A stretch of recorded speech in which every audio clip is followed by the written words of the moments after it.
राम राम। तो इस 9वें अध्याय में भगवान बड़ी कृपा करके उस ज्ञान को हमें बता रहे हैं जिसके कारण जन्म जन्मांतर से हमारे किए गए जो पाप हैं, जो हमारे अशुभ कर्म हैं, जिन अशुभ कर्मों के कारण हम अनेकों जन्म से पाप योनियों में घूम रहे हैं, भ्रमण कर रहे हैं, केवल दुख और दुख भोग करके फिर से हमारा जन्म हो रहा है और पुनः हमारी मृत्यु होकर के पुनः जन्म हो रहा है। तो भगवान कह रहे हैं कि अर्जुन, मैं उस ज्ञान को बताऊंगा जिस ज्ञान से तुम्हारे अशुभ कर्म नष्ट हो जाएंगे और अशुभ कर्मों के नष्ट होने से ही हम भगवान को पा सकेंगे। 7वें अध्याय में ही इस ज्ञान को भगवान बताना आरंभ किए थे। अर्जुन से 7वें अध्याय में उन्होंने कहा था कि मैं उस ज्ञान को तुम्हें बताऊंगा जिसको जानने के बाद फिर और कुछ जानने की आवश्यकता नहीं होगी। ज्ञान तो वैसा ही हो जिसको संपूर्ण ज्ञान कहते हैं। जिस ज्ञान को जान लेने के बाद कुछ और जानना शेष न हो, वही भगवान का ज्ञान है और वही भगवद गीता का विषय है। क्योंकि फिर से जन्म लेना, फिर से ज्ञान को प्राप्त करना, संसार के ज्ञान को भोग करके फिर मर जाना, फिर से जन्म लेना, फिर से वही ज्ञान को प्राप्त करना, ये जो चक्र है ये बंद हो जाता है। इसलिए भगवान 7वें अध्याय में जब कहे थे अर्जुन को कि मैं तुम्हें ज्ञान और विज्ञान सहित ज्ञान को बताऊंगा जिसको जान करके तुम्हारे जन्म जन्म के जो पाप हैं वो नष्ट हो जाएंगे, लेकिन उस विषय को भगवान बीच में ही छोड़ आए थे। ज्ञानम तेहम सविज्ञानम इदं वक्ष्याम्यशेषतः यज्ञात्वा नेह भूयोऽन्यत् ज्ञातव्यम अवशिष्यते। तो इस ज्ञान को उन्होंने बताना आरंभ तो कर दिया था 7वें अध्याय में, और 13वें श्लोक तक भगवान आते हैं बताते हुए अर्जुन को, जिसमें कहते हैं कि मेरे अतिरिक्त और कोई है नहीं, मेरे से परे कुछ है नहीं। मत्तः परतरम नान्यत् किंचिदस्ति धनंजय, कि मेरे से परे और कुछ है नहीं धनंजय। उस ज्ञान को बताते बताते जब भगवान बीच में विषय बदल देते हैं, जब कहते हैं कि सतोगुण, रजोगुण, तमोगुण जितने भी भाव संसार में व्याप्त हैं सब मुझसे आए हैं, परंतु मेरी माया से मोहित होने के कारण जीव जान नहीं पाता। यहीं से विषय बदल गया था। दैवी हेषा गुणमयी मम माया दुरत्यया मामेव ये प्रपद्यन्ते मायामेतां तरन्ति ते। कि मेरी जो माया है बड़ी प्रबल है, मेरी शरण में जब कोई आता है वही बच पाता है इस माया से। इसके बाद भगवान विषय को बदलते हैं, क्योंकि अर्जुन को फिर बताने लगते हैं कि मेरे भक्त कितने प्रकार के हैं, कौन लोग मुझे नहीं मानते, जो नराधम हैं, जिनका ज्ञान माया के द्वारा हर लिया गया वो मुझे नहीं मानते, और जो मेरे भक्त हैं वो मुझे मानते हैं किसी भी परिस्थिति में। उस ज्ञान को बताते हुए भगवान आगे कहते हैं कि मेरे जो भक्त होते हैं वो अंत समय में भी मुझे ही याद करते हैं। उन्हें ज्ञान हो जाता है ब्रह्म क्या, अध्यात्म का, कर्म क्या, अधिभूत का, अधिदैव और अधियज्ञ का। और अधियज्ञ ये कहां रहता है? हृदय में आत्मा के रूप में रहता है। बताते हुए भगवान आगे कहते हैं कि प्रयाण काले च कथम ज्ञेयोसी नियतात्म भी। ये जो अर्जुन का प्रश्न था उसके उत्तर में भगवान ने पूरे 8वें अध्याय को कहा। इसलिए जो आरंभ में उन्होंने ज्ञान की बात कही थी ज्ञानम तेहम सविज्ञानम इदम वक्ष्याम शेषतः यज ज्ञात्वा नेह भूयोन्यत ज्ञातव्यम अवशिष्यते। ये बात वहीं पीछे रह गई थी, उस बात को यहां से आरंभ कर रहे हैं। इसीलिए भगवान यहां कहते हैं 9वें अध्याय में, इदम तू ते गुह्यतमं प्रवक्ष्याम्यनसूयवे ज्ञानम विज्ञान सहितम यज्ञात्वा मोक्षसे शुभात्। इदम ज्ञानम, वो ज्ञान को मैं अब बताऊंगा तुम्हें।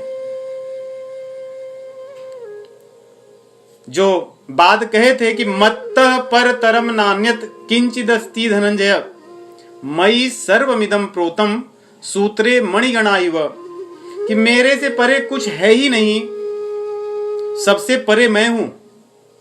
उस ज्ञान का विस्तार यहां भगवान कहते हैं मैं करूंगा, और उस ज्ञान की महत्ता बता रहे हैं।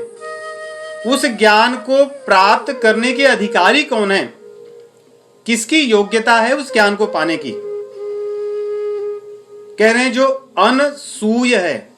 हे अर्जुन, तुम अनसूय हो, इसलिए मैं तुम्हें इस ज्ञान को बताना चाहता हूं।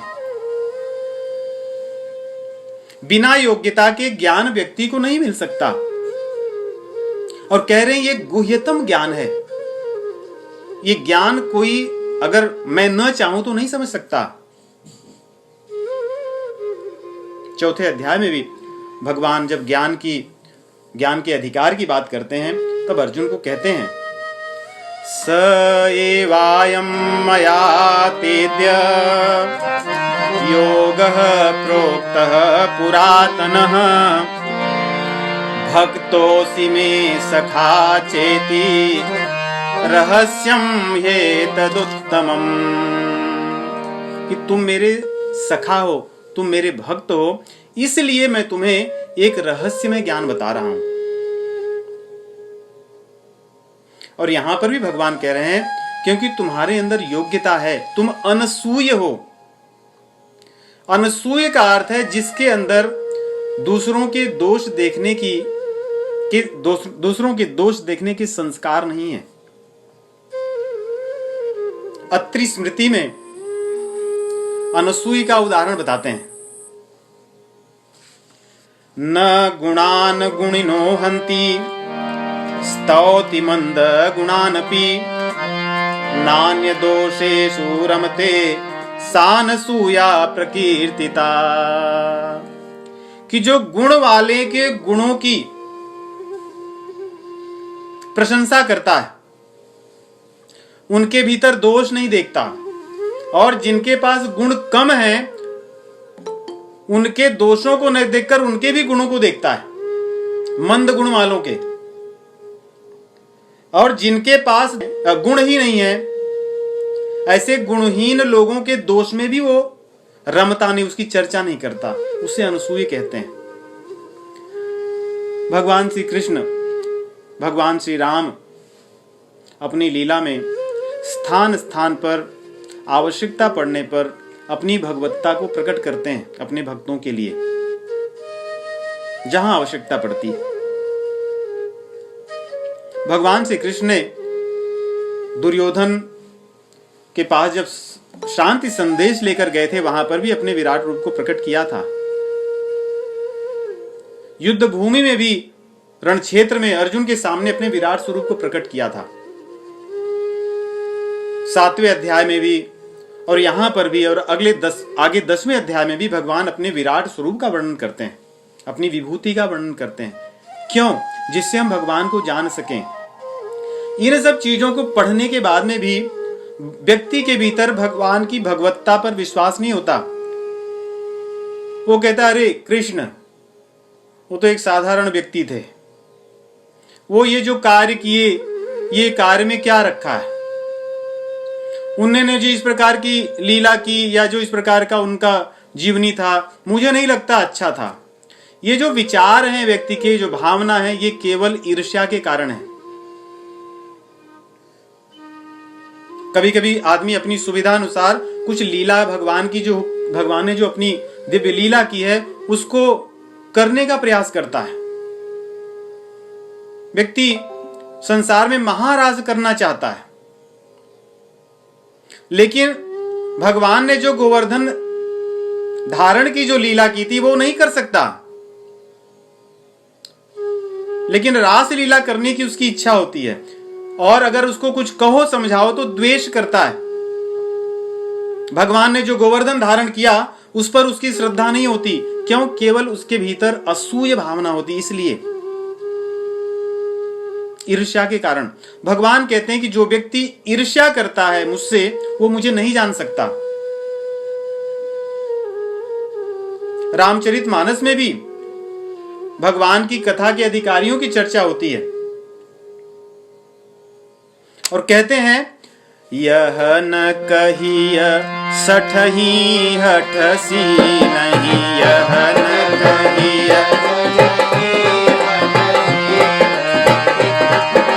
जो मन लाई न सुन हरि लीलहि,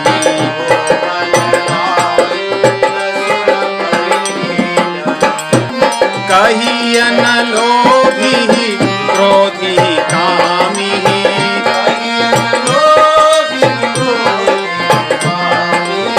जो न भजई सचराचर स्वामी,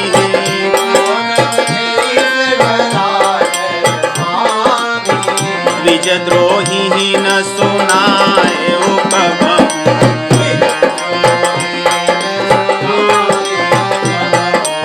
सुरपति सरिस होय नृप जबहु।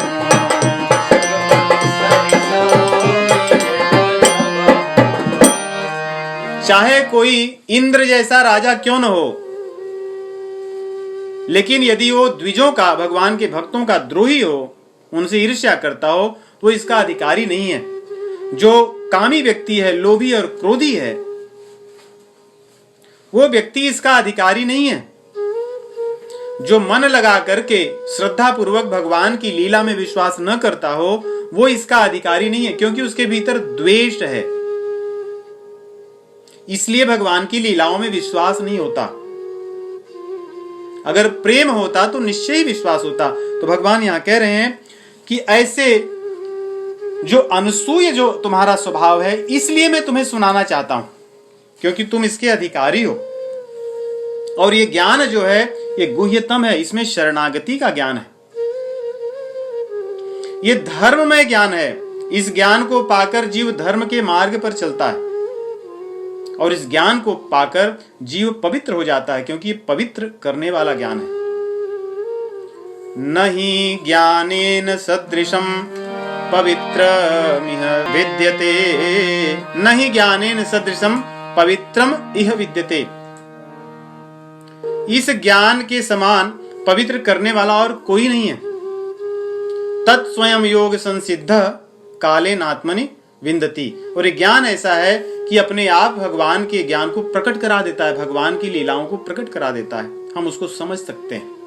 तो भगवान कह रहे हैं जो ज्ञान है अर्जुन, ये पवित्र करने वाला ज्ञान है, धर्म के मार्ग पर ले जाने वाला ज्ञान है।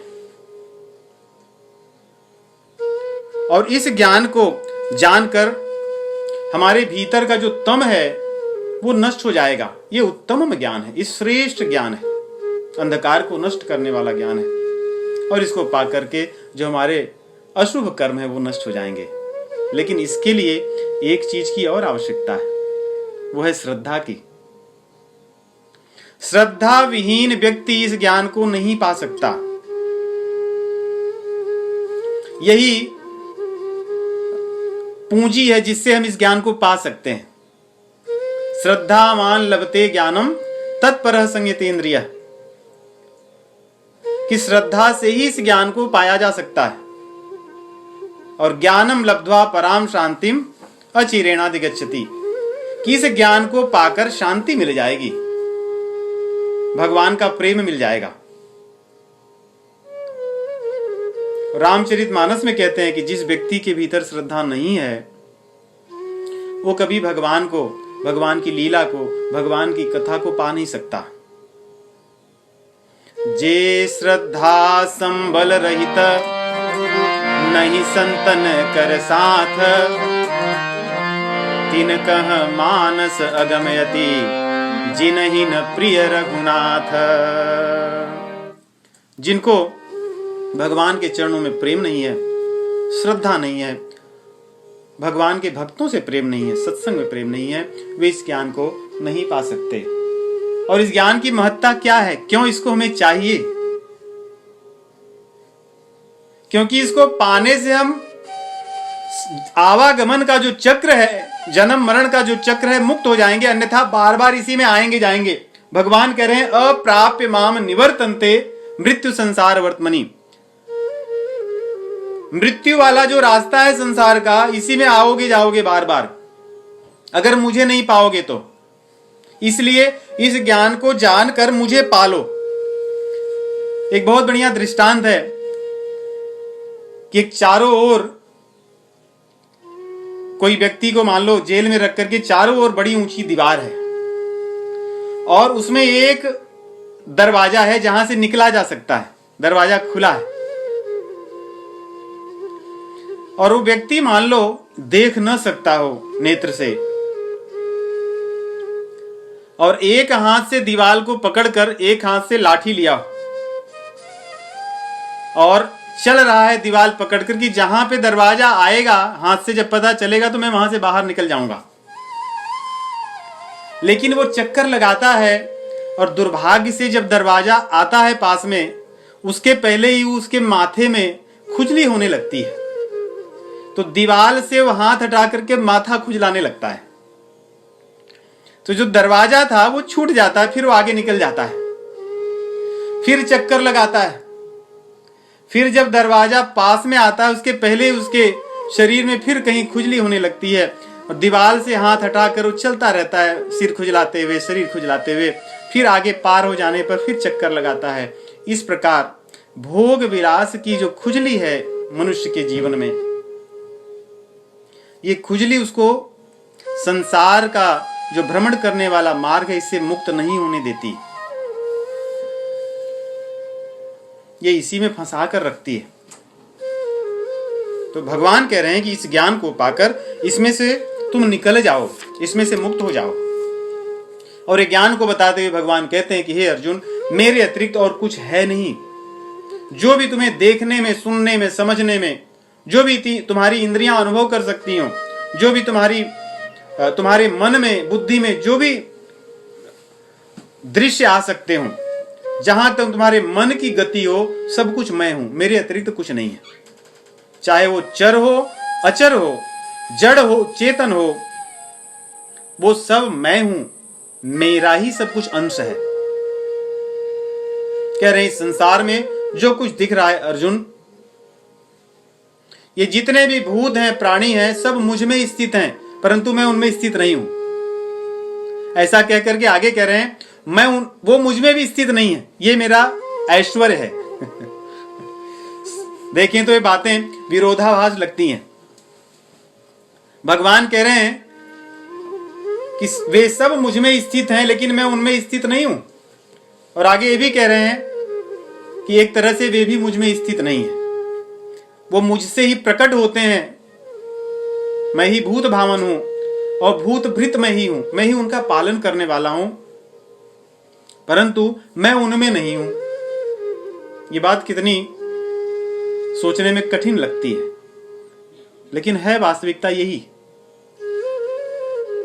इसको हम एक उदाहरण से समझें। जैसे मान लो मिट्टी है और मिट्टी के बर्तन हैं। जो मिट्टी के बर्तन हैं वो बने हैं मिट्टी से, इसलिए देखें तो मिट्टी में बर्तन था तभी तो उससे बने, और बर्तन में मिट्टी है, दोनों एक दूसरे में दिखते हैं। लेकिन बर्तन को फोड़ दो, अब बर्तन नहीं है, तभी भी मिट्टी तो है।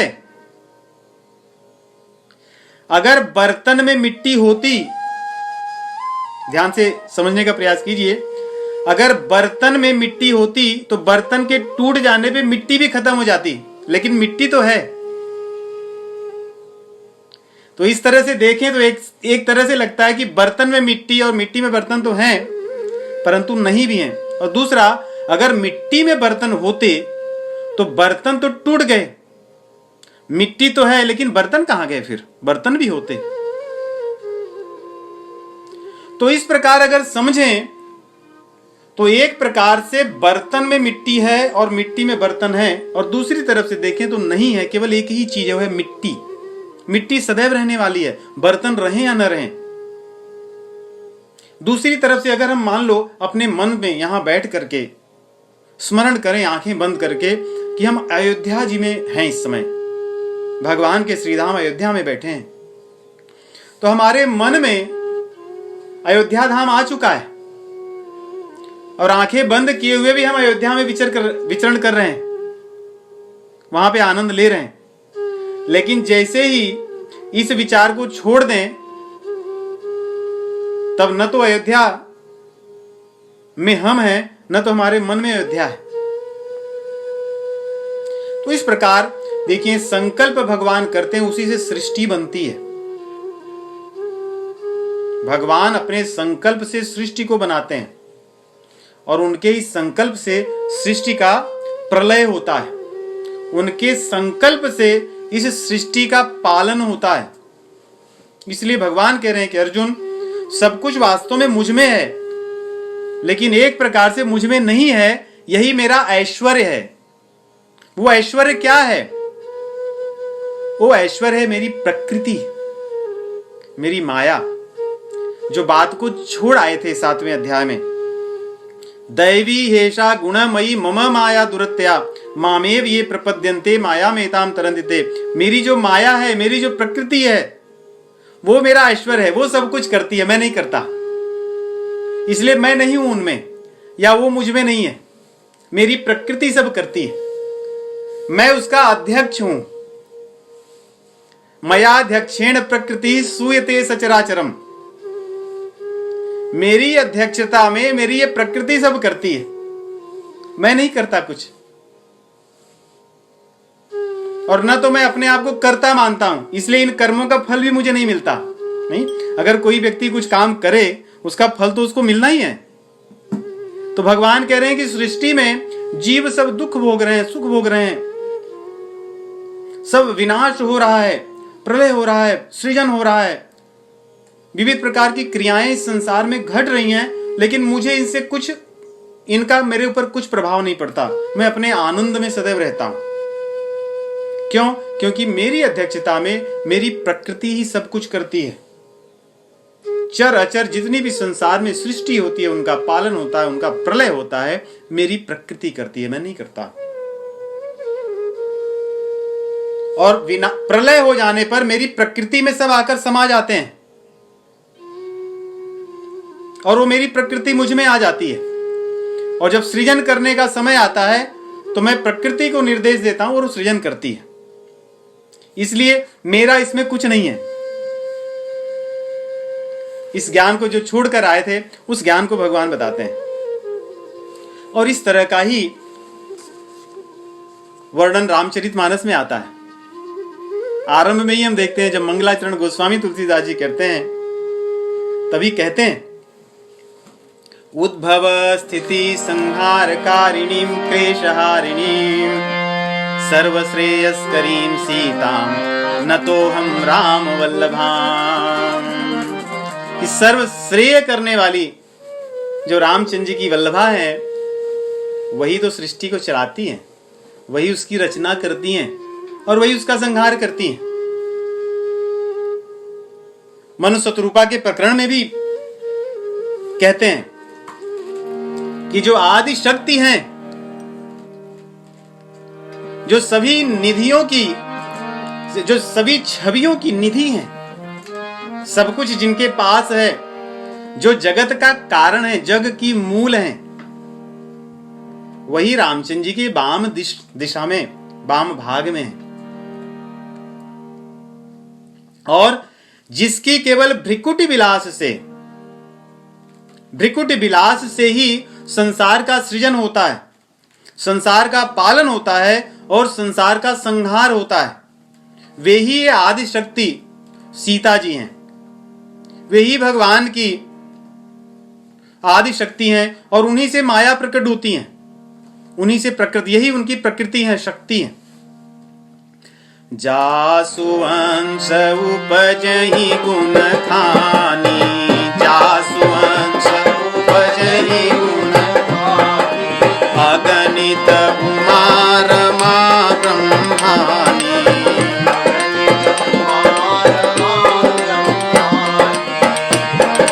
त्रिकुटी विलास जासु जग होई,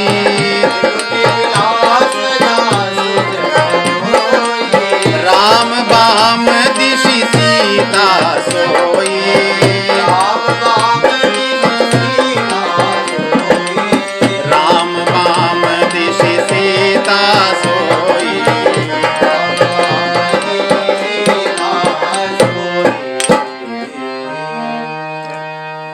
तेरी मेरी प्रकृति करती है और संपूर्ण जगत में उसी प्रकार सबको मुझ में स्थित समझो जैसे आकाश में वायु स्थित होती है। वायु आकाश में सर्वत्र स्थित है, क्योंकि आकाश से ही वायु का जन्म होता है। सांख्य शास्त्र में हमने पढ़ा कि आकाश से वायु जन्मती है और संपूर्ण सृष्टि में व्याप्त हो जाती है।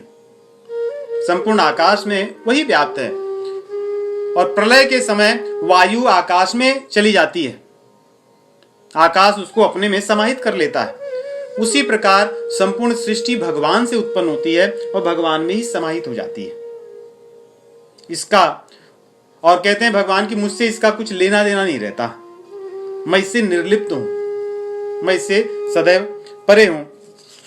इस प्रकार कह करके भगवान ये भी कहते हैं कि जीव जब सृजन के समय फिर से सृष्टि होती है तो अपनी प्रकृति के वश में होकर विवस्था पूर्वक उसका फिर से जन्म होता है। विवस्था पूर्वक अर्थात जिसके जैसे कर्म थे, जिसके जैसे संस्कार थे, जिसके जैसे स्वभाव थे, उन्हीं को लेकर फिर से जन्मता है,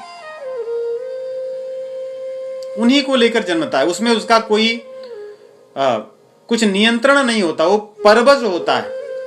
लेकिन मैं अपने लिए भगवान कहते हैं कि मैं प्रकृति के वश में नहीं होता। जीव तो प्रकृति के वश में रहता है, मैं प्रकृति को वश में करके प्रकट होता हूं। दोनों में बहुत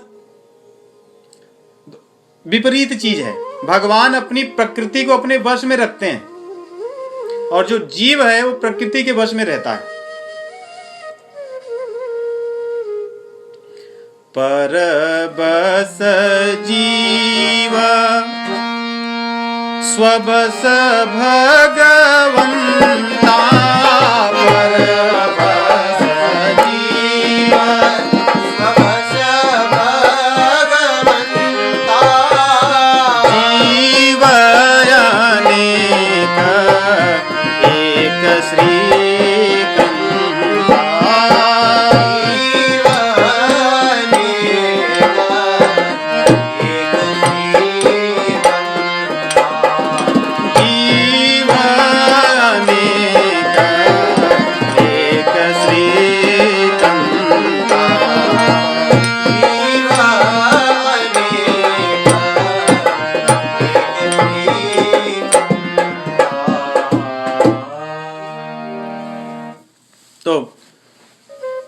इस प्रकार जीव अपने कर्मों के अधीन, अपनी प्रकृति के अधीन विवश होकर के पुनः संसार में जन्म लेता है। आगे भगवान कह रहे हैं कि ये मेरा ऐश्वर्य है, लेकिन मेरे इस ऐश्वर्य को कुछ लोग जान पाते हैं और कुछ नहीं जान पाते। यही मेरा जो ज्ञान मैं कहना चाह रहा था, यही मेरे ऐश्वर्य का ज्ञान है। इसी का विस्तार भगवान 10वें अध्याय में करेंगे और अपने विराट रूप में इसी को करके दिखाएंगे। तो कह रहे हैं मेरे इस ज्ञान को जीव नहीं जान पाता। क्यों? क्योंकि वो मुझे मनुष्य मानता है। यही विडंबना है संसार की। संसार को हर चीजों में विश्वास होता है। संसार में देखें, जीव हर चीजों पर विश्वास करता है भगवान को छोड़कर। ऐसा नहीं हो सकता, ये संभव नहीं है, मुझे नहीं लगता। इस प्रकार के जो विचार हैं, ये अश्रद्धापूर्वक विचार हैं। भगवान बार बार कह रहे हैं। 7वें अध्याय में भी भगवान इस बात को अर्जुन को कहे थे कि जो जीव मुझे मनुष्य मानता है वो मुझे समझ नहीं पाता, क्योंकि मैं इंद्रियों से दिखने वाला तो हूं नहीं। ये तो वैसे ही हुआ कि हमारे पास कोई अगर साधन ही न हो, मान लो किसी व्यक्ति के पास सेलफोन ही न हो, या सेलफोन हो लेकिन उसमें किसी नेटवर्क की सर्विस न हो, वो कहां से बात कर सकता है उसको उपयोग करके? असंभव है। वैसे ही हमारी जो इंद्रियां हैं, आंख है, कान है, इनके माध्यम से थोड़ी हम भगवान को आंखों से थोड़ी देख सकते हैं। ये तो संसार की चीजें देखने में अक्षम है। नहीं, एक कमरे में व्यक्ति बंद हो, दूसरे कमरे में क्या चल रहा है वो नहीं देख सकता अपनी इन आंखों से।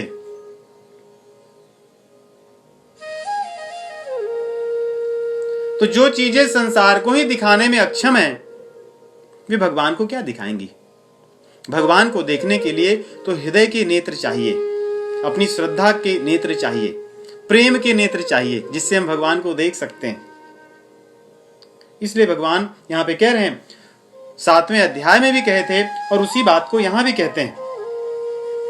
अव्यक्तम व्यक्तिमापन्नम मन्यन्ते माम बुद्धयः परम भावमजानन्तो ममाव्ययमनोत्तमम्। और यहां कह रहे हैं, अवजानन्ति मां मूढ़ा मानुषीं तनुमाश्रितम् परम भावमजानन्तो मम भूत महेश्वरम। कि सबका मैं महेश्वर हूं, सबका मैं ईश्वर ही नहीं महेश्वर हूं। जो ईश्वर दिखते हैं उनका भी मैं ईश्वर हूं, परंतु अपनी मूर्खता के कारण जो मूर्ख होते हैं वो मुझे मनुष्य की तरह ही मानते हैं। अरे ये भी मनुष्य हैं जैसे हम सब हैं, ये भी जन्मे भी मरेंगे, ये भी प्रकृति के वश में है, ये अपने कर्मों के अधीन है। लेकिन ऐसा नहीं है। जन्म कर्म च मे दिव्यम, भगवान कहते हैं मेरा जन्म मेरा कर्म सब दिव्य है। इसको जान लेना ही तो मनुष्य का कर्तव्य है। इसलिए कह रहे हैं कि ये लोग मुझे नहीं समझ सकते, ये मेरे अव्यय भाव को, मेरे अव्यय स्वरूप को, मेरे पर स्वरूप को, जो मैं सबसे परे हूं, सबसे मैं बृहत हूं, सबसे बड़ा हूं, मेरे इस भाव को नहीं समझ सकते अपनी मूर्खता के कारण। और इसीलिए इन लोगों की सभी आशाएं व्यर्थ हैं। मोघाशा मोघ कर्माणो मोघ ज्ञाना विचेतसः। ये जो जिनका चित्त हर लिया गया है माया के द्वारा, ऐसे अज्ञानियों का सारा कर्म व्यर्थ है, इनकी आशाएं व्यर्थ हैं और इनके ज्ञान व्यर्थ हैं। और ये लोग आसुरी लोग हैं, ये राक्षसी प्रवृत्ति के लोग हैं,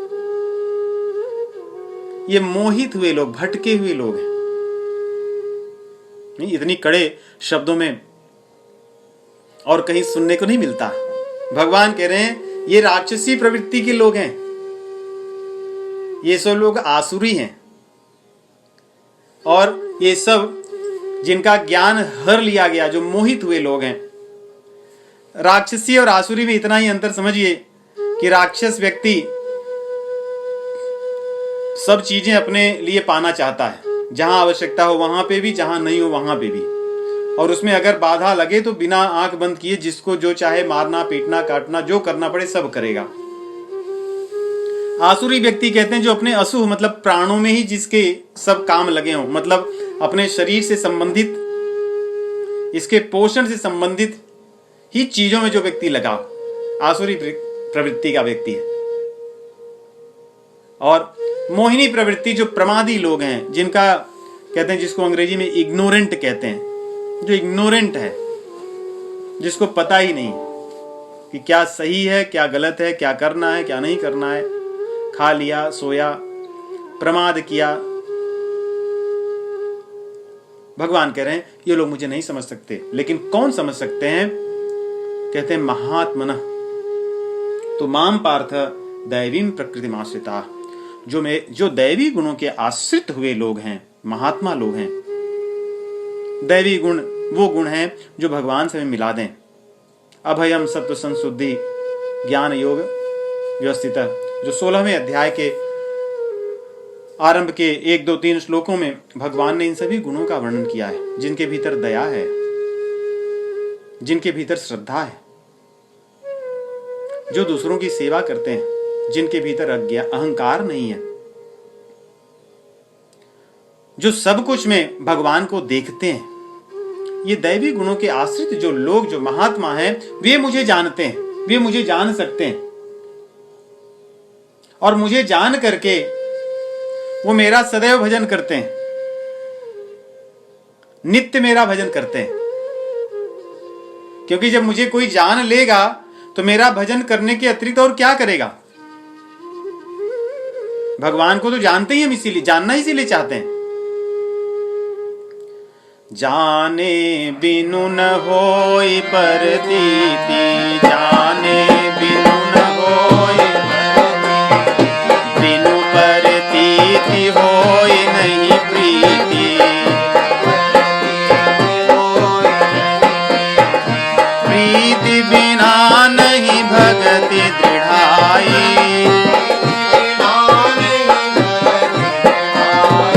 जिमि खगेश जल कई चिकनाई, जिमि खगेश जल कई चिकनाई, जिमि खगेश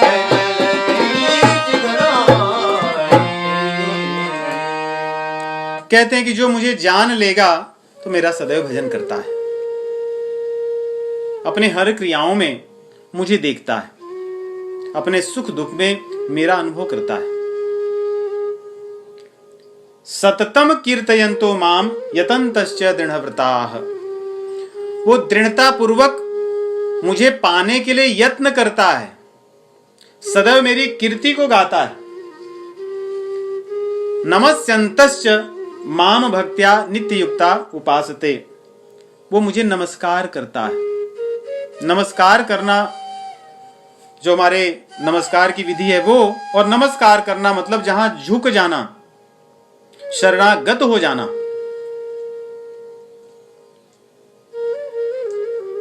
जैसे साष्टांग नमस्कार की विधा है,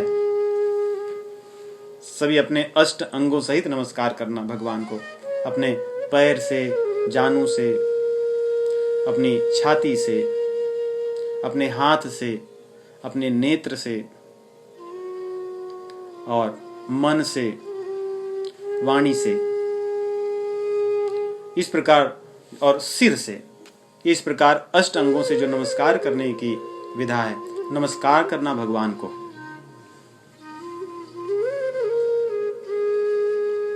सब चीजों में भगवान को देखना, भगवान के सामने झुक जाना, और केवल कुछ क्षण के लिए नहीं, सदैव। सततम कीर्तयन्तो माम यतन्तश्च दृढ़व्रताः, नमस्यन्तश्च माम भक्त्या नित्य युक्ता उपासते। मुझे नमस्कार तो करे, मेरे लिए यत्न तो करे, लेकिन कैसे? भक्त्या, भक्ति के द्वारा, भक्ति के साथ। जैसे संसार की चीजों को पाने के लिए हम यत्न करते हैं, बिना यत्न किए कोई चीज संसार में नहीं मिलती, वैसे ही भगवान को पाने के लिए यत्न करें। जो महात्मा हैं, जो भगवान के जन, वो करते हैं ऐसे, और लेकिन इसमें भगवान कह रहे हैं श्रद्धा, भक्ति से, प्रेम से। यही एक रहस्य की बात है। कई बार हम भगवान को पाने के लिए नियम से तो करते हैं सब कुछ, लेकिन भक्ति से नहीं करते, प्रेम से नहीं करते। इसलिए नियम और प्रेम दोनों आवश्यक है। नेम प्रेम, रामचरितमानस में बार बार आता है, नेम प्रेम, नियम और प्रेम। कई बार भक्ति में लग जाने पर, अपनी साधना में लग जाने पर, नियम से तो हम सब करने लगते हैं, लेकिन प्रेम से करना यही मुख्य चीज है। इसका मतलब ये ना सोचिएगा कि नियम छोड़ दें, हम प्रेम से कहें कि कुछ भी करने लगे, वैसा नहीं। नियम तो हो ही, लेकिन नियम प्रेम के साथ हो। केवल कर लेना है उस भाव से नहीं, मुझे अपने प्रभु के लिए करना है, वो मेरे हैं, उसमें आनंद लेकर के करना है। भगवान कह रहे हैं जो इस प्रकार भक्ति पूर्वक प्रेम पूर्वक मुझे भजता है वो मुझे जानता है। और मेरे भजने वाले कई प्रकार के हैं। कुछ लोग ज्ञान यज्ञ के द्वारा मुझे मेरा यजन करते हैं, अपने विवेक द्वारा विचार करते हैं कि संसार में सब चीजें असत हैं, भगवान ही एक सत हैं।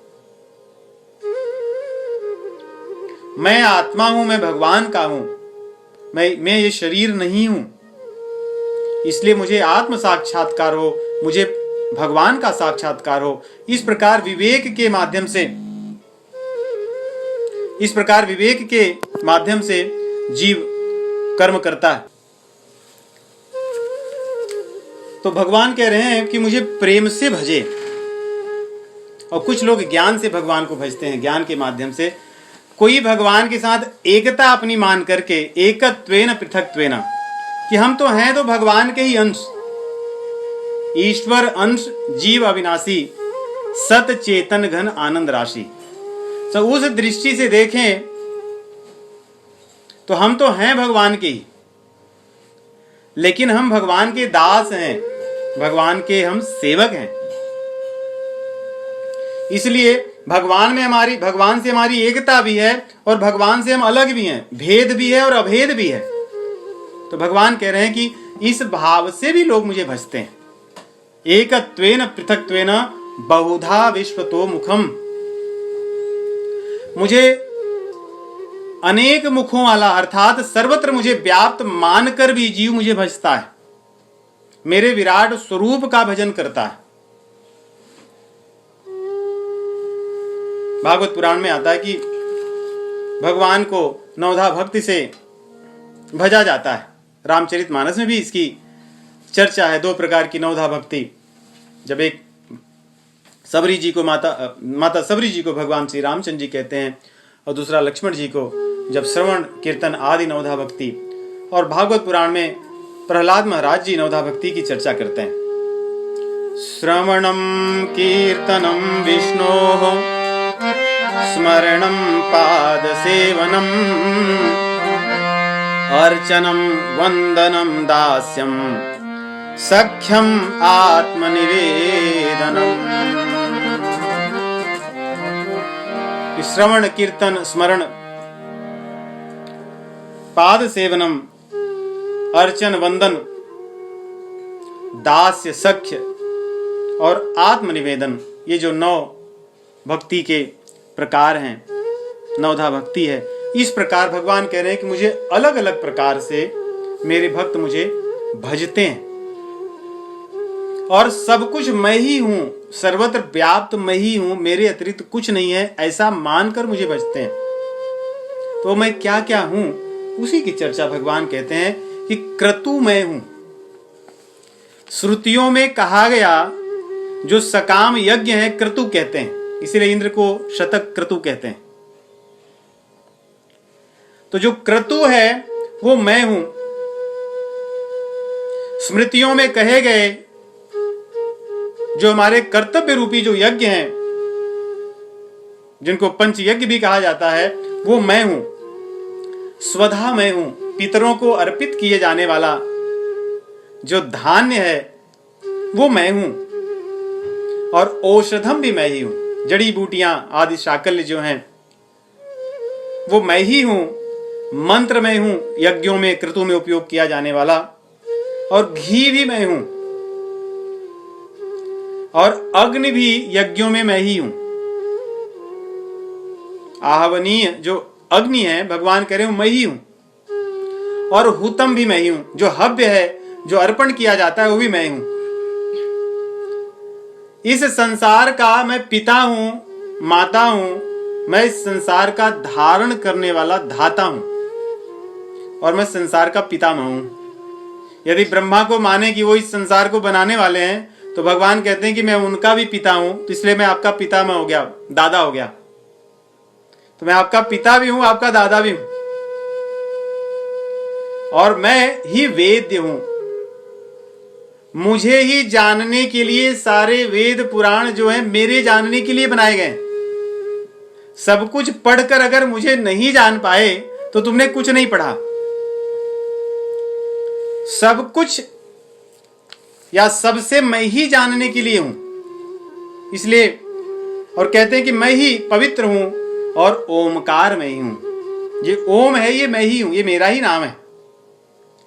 ऋग्वेद, सामवेद, यजुर्वेद मैं ही हूं। मैं ही गति हूं, मुझे ही सभी जीव प्राप्त हूं, यही सब जीवों की गति मैं ही हूं। सब जीवों का भरण पोषण करने वाला मैं हूं। मैं सब जीवों का स्वामी हूं, सबका प्रभु हूं। सबके कर्मों का साक्षी मैं हूं। निवास स्थान मैं सबका हूं। सब लोग मेरे अंदर ही निवास करते हैं, कहीं और निवास नहीं करते। मैं ही सबको शरण देने वाला हूं। सबकी शरण, सबके शरण का स्थान मैं हूं और बिना किसी स्वार्थ के सबका शुभ चिंतक मैं हूं। प्रभव और प्रलय में हूं। प्रलय भी मैं ही हूं और सृजन करता भी मैं ही हूं। और प्रलय हो जाने पर लोग कहां आकर रुकते हैं, कहते हैं वो स्थान भी मैं ही हूं। जब सब कुछ नष्ट हो जाता है तो जीव कहां रहता है, कहते हैं मुझ में ही निवास करता है, उसका स्थान मैं हूं और मैं निधान हूं। संसार के जितने भी ऐश्वर्य जहां दिखते हो वो सब मुझसे निकले हैं, उनका सबका निधान मैं हूं। इस संसार को बनाने वाला जो अव्यय बीज मैं हूं। संसार के बीज देखो वृक्षों से उत्पन्न होते हैं और फिर वृक्ष को पैदा करके नष्ट हो जाते हैं। जब आप बीज बोओगे तो बीज नष्ट हो जाता है, अपनी सत्ता को खो देता है, एक वृक्ष उत्पन्न करता है। भगवान कहते हैं लेकिन मैं अव्यय बीज हूं। सब कुछ पैदा करके भी मैं नष्ट नहीं होता, मैं ज्यों का त्यों रहता हूं, मेरा विनाश नहीं होता।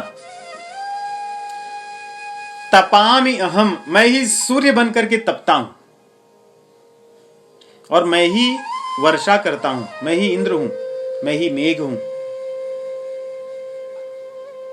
इस संसार से सब चीजों को सोखने वाला मैं हूं। मैं सबको सोख करके पृथ्वी से जल को ले जाता हूं और पुनः समुद्र से जल ला करके मैं बरसाता हूं। अर्थात जीवन को धारण करने के लिए या जीवन चक्र चलने के लिए जो जल चाहिए, जो सूर्य चाहिए, जो प्रकृति में जो ऋतुएं हैं, वो सब मैं हूं, मेरे अतिरिक्त और कुछ नहीं है।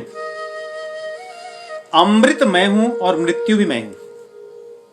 नहीं, दोनों चीजें विरोधाभास लग रही हैं कि मैं ही मृत्यु हूं और मैं ही अमृत हूं। अमृत मैं हूं और सद सच्चा हम अर्जुन, सत असत मैं ही हूं। जो चीजें संसार में सत्य दिख रही हैं वो भी मैं हूं, जो असत है वो भी मैं हूं। ये भी विरोधाभास लगती है। देखिए ज्ञान की दृष्टि से संसार में देखेंगे तो सत्य और असत चीजें, लेकिन श्रद्धा से भक्ति पूर्वक अगर देखें तो सब कुछ तो मेरे प्रभु का है, भगवान ही तो है, चाहे वो सत हो चाहे असत हो। इसीलिए भक्ति मार्ग में विश्वास की बड़ी महत्ता होती है। भक्त जो है विश्वास करता है कि सब कुछ मेरे प्रभु का है। वो सत असत इन चीजों में न जाकर के मान लेता है मेरे प्रभु ही सभी हैं, वासुदेव सर्वम, उनके अतिरिक्त कुछ नहीं हो सकता। ज्ञानी प्रयास करता है अपने विवेक के द्वारा कि जो सत्य चीजें हैं वो मैं हूं, जो असत हैं वो रहने वाली नहीं है। इनमें विवेक द्वारा भेद करके असत का त्याग कर देता है।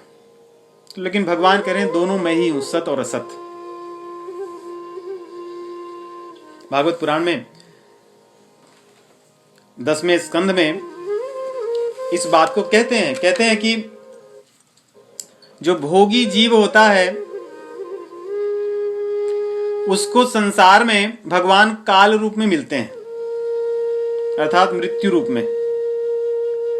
और जो भगवान के भक्त हैं उनको भगवान अमृत रूप में मिलते हैं, क्योंकि वो भीतर देखता है।